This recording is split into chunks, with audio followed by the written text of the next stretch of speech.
Polímeros. Então, os polímeros vêm do grego poli, que significa muitas, e meros, partes. Então, muitas partes, tá? São compostos de moléculas muito grandes, formados pela repetição de uma unidade molecular pequena, chamada monômero. Então, temos aqui ó, o monômero, nesse caso aqui é o etileno. N quantidade de etileno. Quando se unem várias unidades do monômero, forma o polímero, que nesse caso aqui é o polietileno, que são várias unidades de etileno. Devido ao seu tamanho avantajado, a molécula de um polímero é chamada de macromolécula. A reação que produz o polímero é denominada reação de polimerização. Temos os polímeros naturais e os polímeros artificiais. Nos naturais, podemos citar a celulose, o amido, o látex natural, caseína, que é a proteína do leite, a seda, fio de teia de aranha, que é uma proteína do tipo beta-queratina. E dentre os artificiais, podemos citar o polietileno, o politetrafluetileno, que é o teflon, nylon, borracha sintética, poliéster, acrílico, que serão estudados mais adiante, e os polímeros artificiais, que são denominados os plásticos. Então, os plásticos são materiais artificiais, normalmente de origem orgânica, que em algum estágio da sua fabricação adquirem forma com a ajuda do calor, pressão e o emprego de moldes. Aqui alguns exemplos de plásticos do nosso cotidiano, do nosso dia a dia. Dentre os polímeros artificiais, eles podem ser divididos em termoplásticos e termorrígidos ou termofixos. Os termoplásticos são os polímeros que podem ser fundidos por aquecimento e que se solidificam por resfriamento. Seu formato pode ser modificado, embora estejam sujeitos a um grau de degradação química, o que limita o número de reciclagens, que pode ser repetida somente algumas vezes. Exemplos dos termoplásticos temos a celulose, poliamida, polietileno, policloreto de vinila, politetrafluoretileno, polipropileno, poliestireno e o poliacrilonitrila. São polímeros infusíveis, os termorrígidos agora, são polímeros infusíveis e insolúveis, que adquirem por aquecimento ou outro tratamento qualquer estrutura tridimensional e rígida com ligações cruzadas. Seu formato não pode ser modificado e não permite o reprocessamento, ou seja, não é reciclável. Exemplos, temos a caseína, o poliuretano, a baquelite, a borracha vulcanizada, o epóxi e o silicone. Polímeros de adição. Esse é o caso mais simples, em que o polímero é a soma das moléculas pequenas, que são os monômeros, como eu já falei, todos iguais entre si. Simbolicamente, podemos imaginar o monômero como sendo o elo de uma corrente e o polímero como sendo a própria corrente, como mostrado aqui nessa imagem. Ó. Aqui, cada um desse aqui seria um monômero, certo? Quando eles se unem, vai formar o polímero, que é a união de vários monômeros. Exemplos de polímeros de adição, temos o polietileno, que é o plástico mais usado atualmente e se presta à fabricação de objetos domésticos, de brinquedos, de garrafas plásticas e de filmes utilizados na produção de toalhas, cortinas, sacolas plásticas e etc. Aqui é mostrado como é feita a preparação do polietileno. É por várias unidades do etileno, certo? Sob determinadas condições de pressão e temperatura e usando catalisadores. Então, se unem vários monômeros, que no caso aqui é o etileno, produzindo o polietileno. Temos também o polipropileno, que tem alta resistência à tração, por isso é usado na fabricação de para-choques. cordas e etc. E é produzido por esta reação aqui, ó, tá? Então, temos o propileno, várias unidades de propileno se unem e formam o polipropileno, que aqui é o polímero e aqui é o monômero. Temos também o cloreto de polivinila, que a gente conhece somente por PVC, que é usado na fabricação de tubos de encanamentos, sapatos plásticos, de filmes para embalagens e etc. Mostrar aqui a reação da sua produção. Então, várias unidades do monômero cloreto de vinila vão se unir para formar o polímero cloreto de polivinila, que é o PVC.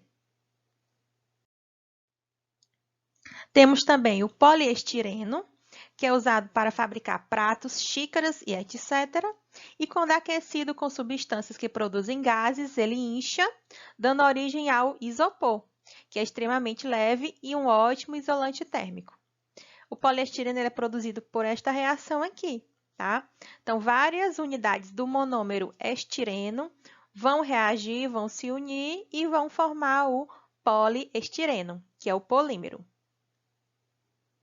Temos também o poliacetato de vinila, conhecido somente como PVA, que é usado em gomas de mascar, tintas, adesivos, que é as colas comuns usadas nas escolas e nos escritórios.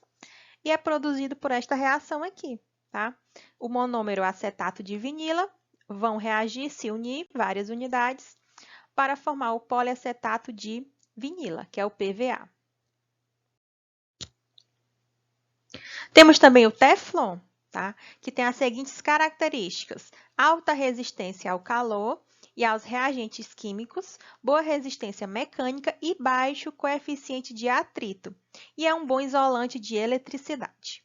Por tudo isso, o Teflon é usado em equipamentos químicos, em revestimento de frigideiras e panelas, aquelas panelas que são antiaderentes, são feitas com o Teflon.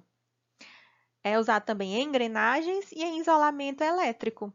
Tá aqui a reação que produz o Teflon, tá? O monômero tetrafluetileno vão se unir para produzir o polímero Teflon. Temos também o polimetacrilato de metila, que é chamado comercialmente de plexiglass ou lucite. Tá? Ele é um vidro plástico comum usado em óculos, anúncios luminosos, globos para lâmpadas e domos de iluminação. A reação que produz é essa aqui, ó. O monômero metilacrilato de metila vão se unir e formar o polímero polimetacrilato de metila, que é este mostrado aqui. Temos também o poliacrilonitrila, que é chamado comercialmente de Orlon ou Darlon. É uma lã sintética usada em cobertores, carpetes, forração de móveis e em bichos de pelúcia. A reação é essa aqui, ó.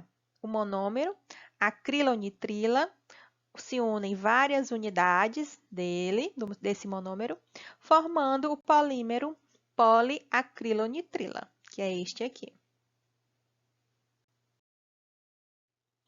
E temos os copolímeros também, né, que é um caso em que o polímero é obtido a partir de 2 ou mais monômeros diferentes, tá? Então, quando forem monômeros diferentes, vão ser os copolímeros. Simbolicamente, podemos imaginar esse tipo de polímero como uma corrente formados por elos diferentes. Olha aqui, ó. Então, ó, temos os elos aqui que são diferentes um do outro. Eles se unem e formam o polímero.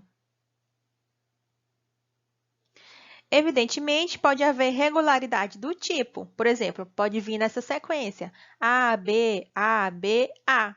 Ou então, em outra sequência, por exemplo, todos os A's podem vir juntos, os B's juntos e assim sucessivamente, tá?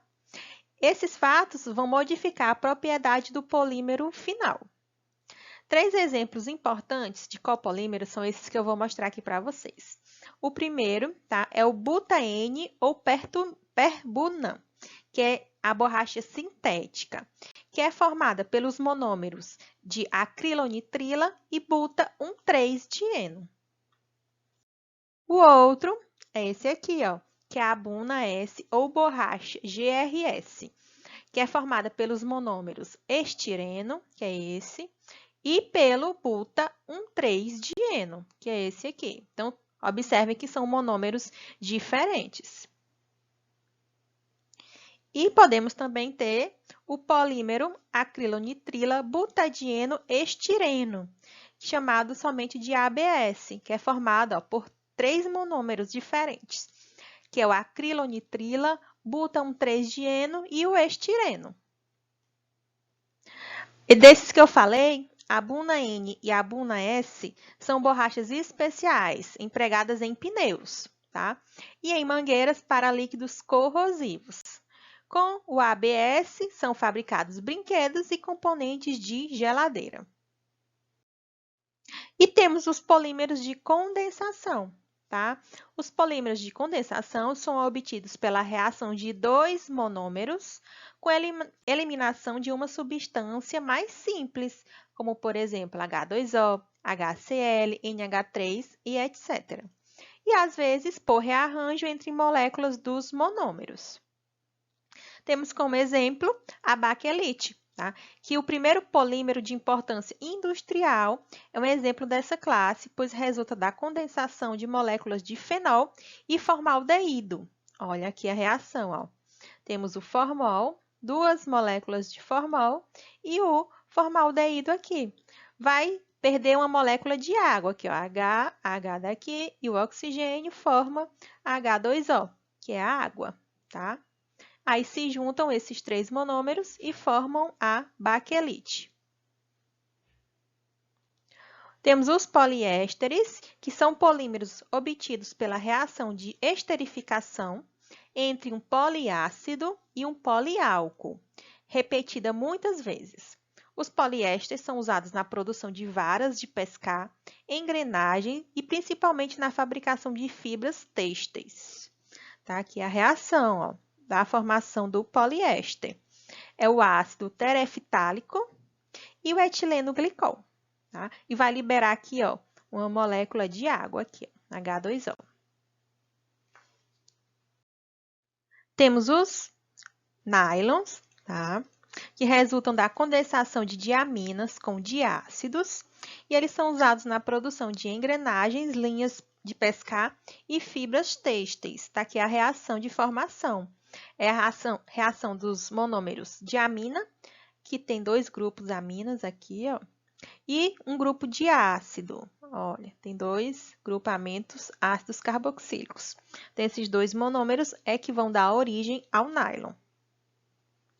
E temos os poliuretanos, que são usados na fabricação de espumas para colchões e travesseiros e também nos isolamentos térmicos e acústicos.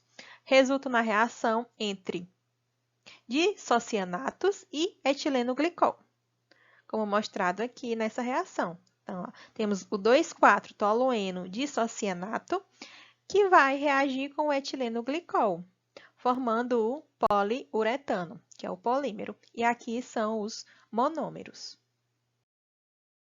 Foram as referências que foram utilizadas e até a próxima aula. Tchau, tchau.